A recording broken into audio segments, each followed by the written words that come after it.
রাষ্ট্রপক্ষের সূচনা বক্তব্য এবং সাক্ষ্য গ্রহণের মধ্য দিয়ে আনুষ্ঠানিকভাবে শুরু হলো সাবেক প্রধানমন্ত্রী শেখ হাসিনা, স্বরাষ্ট্রমন্ত্রী আসাদুজ্জামান খান কামাল এবং সাবেক পুলিশ মহাপরিদর্শক আব্দুল আল মামুনের বিরুদ্ধে আনা মানবতাবিরোধী অপরাধের মামলার বিচার কাজ। জুলাই হত্যাকাণ্ডের এই মামলায় ৩ অভিযুক্তের মধ্যে দেশে আছেন কেবল সাবেক এই আইজিপি। এর আগে আন্তর্জাতিক অপরাধ ট্রাইব্যুনালে মামুনকে আসামি হিসেবে কয়েক দফায় নেওয়া হয়, তবে আজ এলেন রাজসাক্ষী হিসেবে। তাই নেই হাতকড়া, হেলমেট বা বুলেট প্রুফ জ্যাকেট। মানবতাবিরোধী অপরাধের মামলায় সাক্ষ্য নেয়ার দিনে আদালত শুরু হয় বেলা ১১টার দিকে। এর পরপরই চেয়ারম্যান বিচারপতি গোলাম মর্তুজা মজুমদারের নেতৃত্বে ৩ সদস্যের ট্রাইব্যুনালে রাষ্ট্রপক্ষের সূচনা বক্তব্য শুরু হয়, যা দেখানো হয় সরাসরি সম্প্রচারে। জানানো হয় বিচার কাজের স্বচ্ছতা ধরে রাখতেই এমন ব্যবস্থা। এই ঘটনাগুলো কোনো বিশৃঙ্খলার অন্ধকারে নয়।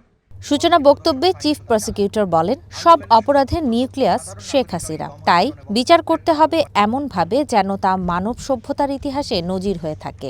৩ জন আসামির বিরুদ্ধে এই বিচার অতীতের হিসাব নিকাশ নয়, বরং ন্যায় বিচার, আইনের শাসন, মৌলিক মানবাধিকার সুরক্ষার প্রতি আমাদের সম্মিলিত অঙ্গীকার রক্ষার এক দৃপ্ত পদক্ষেপ।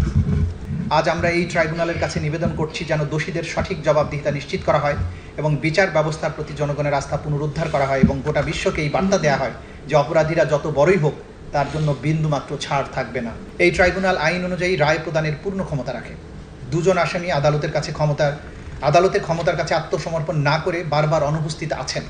স্পষ্টভাবে বলা প্রয়োজন, আসামিদের ইচ্ছাকৃত পলায়ন কিংবা কোনো বিদেশি রাষ্ট্রের নিষ্ক্রিয়তা এই ট্রাইব্যুনালের সত্য অনুসন্ধান এবং ন্যায় বিচার নিশ্চিতের গুরু দায়িত্ব পালনকে বাধাগ্রস্ত করতে পারবে না। ন্যায় বিচারের হাত দীর্ঘ, অনুপস্থিতি বা উদাসীনতা তাকে আটকাতে পারে না। এর আগে আদালতে বক্তব্য দেন অ্যাটর্নি জেনারেল মোহাম্মদ আসাদুজ্জামান। এ সময় প্রচলিত আইনে আসামিদের সর্বোচ্চ সাজা চান তিনি। 2024 সালের মধ্যে এই পরিস্থিতি বিশেষত দেশের যুব ছাত্র সমাজের মধ্যে তীব্র হতাশার জন্ম দেয়, যারা ঐতিহ্যগতভাবে বাংলাদেশের গণতান্ত্রিক চেতনার মশাল বাহক।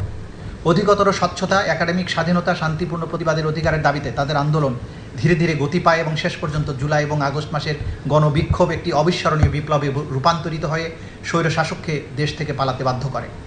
মহাকাব্যিক এই বিপ্লবের মাধ্যমে বাংলাদেশে পুনরায় একটি ন্যায়ভিত্তিক, সমৃদ্ধি ও স্বপ্নে পরিপূর্ণ রাষ্ট্র গঠনের সুযোগ সৃষ্টি হয়েছে। আসামিদের বিরুদ্ধে আনিত অভিযোগসমূহ: এই মামলায় 3 জন আসামি শেখ হাসিনা, আসাদুজ্জামান খান কামাল এবং চৌধুরী আব্দুল আল মামুন।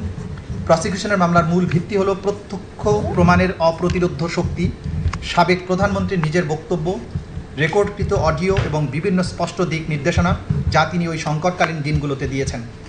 এগুলো কোনো পরোক্ষ প্রমাণ নয়, বরং অকাট্য এবং প্রত্যক্ষ প্রমাণ যা সরকারের সর্বোচ্চ পর্যায়ে উদ্দেশ্য ও পরিকল্পনার এক বিরল এবং গোপন জানালা উন্মোচন করে। প্রসিকিউশন মনে করে এই সব নথি এবং অডিও প্রমাণ, সাবেক প্রধানমন্ত্রীর কার্যালয় থেকে প্রদত্ত বক্তব্য, নির্দেশনা এবং যোগাযোগ মামলাটিকে শক্ত ভিত্তি দেবে এবং আসামিদের কমান্ড রেসপন্সিবিলিটি অকাট্যভাবে